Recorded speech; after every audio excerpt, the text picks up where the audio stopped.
ముషీరాబాద్లోని Hebron church తగాదాలో రాష్ట్ర CM Revanth Reddy, పలువురు మంత్రుల హస్తం ఉందని మాజీ ఎమ్మెల్సీ రాజేశ్వరరావు ప్రచారం చేసి చర్చి పరువును తీస్తున్నారని హెబ్రోన్ చర్చి ఇన్ఛార్జ్ రాగి వీరాచారి ఆరోపించారు. విలేకరుల సమావేశంలో ఆయన మాట్లాడుతూ, గత కొన్ని ఏండ్ల నుండి చర్చి బాగోగులు చూస్తున్నందువల్ల ఓ వర్గాన్ని నియమించుకుని తనపై దాడికి యత్నించారని తెలిపారు. ఏ పదవీ లేని రాజేశ్వర్ పలు పార్టీలతో కుమ్ముక్కై ఘర్షణలకు తావిస్తున్నారని విమర్శించారు.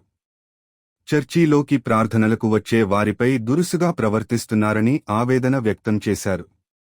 గతంలో ఏ నేరం చేయని తనపై పోలీసులతో కుమ్ముక్కై జైలుకు పంపించిన సందర్భాలున్నాయని గుర్తు చేశారు. రాష్ట్రంలో ఏ పార్టీ అధికారం ఉంటే ఆ పార్టీలోకి వెళ్లి వద్దాసు పలుకుతారని దుయ్యెట్టారు.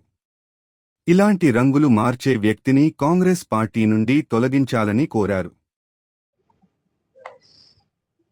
ముఖ్యమంత్రి రేవంత్ రెడ్డి గారు కావచ్చు, దీపక్ జాన్ గారు కావచ్చు, లేదంటే మరి తీన్మార్ మల్లన్న గారు కావచ్చు, వీళ్ళు గవర్నమెంట్ ఇన్వాల్వ్మెంట్ ఉంది, సీఎం గారి ఇన్వాల్వ్మెంట్ ఉంది అని చెప్పి తప్పుడు ప్రచారం చేస్తున్నారండి. అది తప్పు. కాంగ్రెస్ గవర్నమెంట్లో ఉన్న ఎవరైనా సరే, గవర్నమెంట్లో ఉన్న మినిస్టర్స్ కావచ్చు, గవర్నమెంట్ ప్రతినిధులు కావచ్చు అండి, ఎవరు ఈ విషయాలలో ఇన్వాల్వ్మెంట్ కాలేదు. కానీ రాజేష్ రావే చెప్పుకుంటాడు గవర్నమెంట్ ఇన్వాల్వ్మెంట్ అయింది, సీఎం ఇన్వాల్వ్మెంట్ అయిండు, సీఎం నన్ను పంపించిండు, సీఎం నన్ను పంపించిండు అని రాజేష్ రావు తప్పుడు ప్రచారం అండి.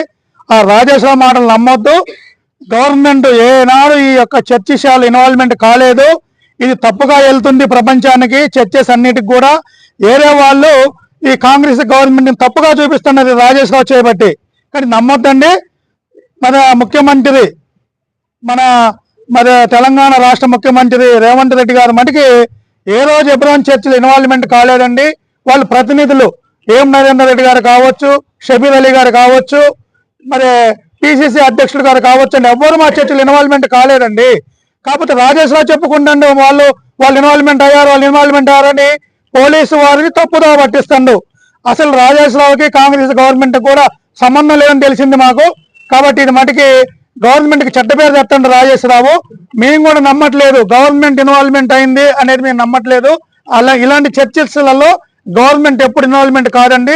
యాజ్ పర్ లా ప్రకారం లీగల్ గా చేయమంటుంది. ఈ రాజేష్ రావు ఏదో విధంగా చర్చిలోకి 10 డిఫెన్స్ కాలనీలో ఒక చర్చి గొడవలు చేసి నాశనం చేసి వచ్చిండు. ఇప్పుడు హెబ్రోన్ చర్చి నాశనం చేయాలని కొంతమందిని పోగు చేసుకొని పార్టీలు మారినట్టు, కొన్ని రోజులు కాంగ్రెస్, కొన్ని రోజులు టీఆర్ఎస్. ఇప్పుడు కనుక కాంగ్రెస్ వాళ్ళు కనుక దీన్ని గమనించకపోతే వచ్చే 4 సంవత్సరాల్లో ఒకవేళ మళ్ళీ టీఆర్ఎస్ అధికారం వస్తుందంటే జెండా మారుతాడు, టీఆర్ఎస్ కు పోయి జెండా కడతాడు. దయచేసి ఇలాంటి గుంట నక్కన నమ్మొద్దండి. కాంగ్రెస్ వాళ్ళు కూడా రాజేష్ రావుకి సభ్యత్వం ఇవ్వద్దండి. కావాలంటే మీరు ఎంక్వైరీ చేసుకోండి. మా హెబ్రోన్ చర్చికి వచ్చి లీగల్ ఆర్ ఇల్లీగల్ ఎవరు చెప్తున్నారో చూడండి. ఇక్కడ రౌడీలు, ఇక్కడ గుండాలు ఎవరు లేరండి. అందరూ చర్చకు వచ్చే భక్తులు, సభ్యులే. రాజేష్ రావు చేసే గ్యాంగ్ తప్ప వేరే వాళ్ళు ఎవరి గొడవలు ఇక్కడ కారణం కావు. గవర్నమెంట్ వారు స్పందించి పోలీసు డిపార్ట్మెంట్ కూడా గైడ్ లైన్స్ ఇచ్చి యాజ్ పర్ కోర్టు ఆర్డర్లు ఎవరికైతే ఉన్నాయో వాళ్ళు చేసుకోవటానికి అనుమతించాల్సిందిగా ఈ మీడియా ద్వారా ఎవరైతే ఈ టీవీ ఛానల్ గవర్నమెంట్ ఆఫ్ తెలంగాణలో ఉన్న కాంగ్రెస్ వారి నాయకులు కావచ్చు, అన్ని కావచ్చు చూస్తున్నారు, చూడాలి. తప్పుడు ప్రచారము, ఎమ్మెల్సీని కొట్టింది మళ్ళీ చెబుతున్నా, ఎమ్మెల్సీని ఎవరు కొట్టలేదండి. అట్టా చూపించి నేను ఎస్సీ, నేను ఏదో అన్ని పచ్చి అబద్ధాలు. అలాంటి రాజేష్ రావుని కాంగ్రెస్ పార్టీలో ఉంచుకుంటే మటుకి కాంగ్రెస్ కి చెడ్డ పేరు. వచ్చే ఎలక్షన్ లో కూడా, లోకల్ ఎలక్షన్ లో కూడా డ్యామేజ్ అవుతుంది. ఇమీడియట్ గా రాజేష్ రావుని కాంగ్రెస్ పార్టీ నుంచి బహిష్కరించాలని సొసైటీ ట్రస్ట్ హెబ్రోన్ తరఫున మేము గవర్నమెంట్ ని కోరుకుంటున్నాము. దయచేసి ఇది పత్రికా మన ఎలక్ట్రానిక్ మీడియా ద్వారా గవర్నమెంట్ కి చేరాలని మా మనవి.